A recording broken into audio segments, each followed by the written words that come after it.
In the last part of the video, we prepared the phone screen for installation. So first, I locate the fingerprint sensor. Now note that if the screen protector is installed upside down, the fingerprint sensor will not work. So if you look carefully at the screen protector, you'll notice a small circle about the size of a dime, and this circle goes over the fingerprint sensor, which is located towards the bottom of the phone.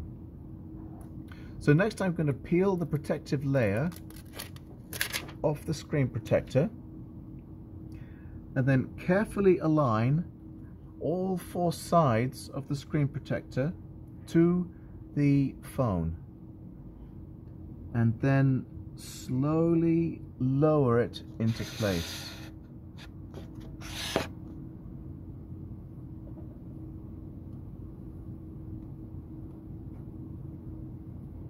Then press the center of the screen protector lightly, and the adhesive spreads evenly under the phone screen.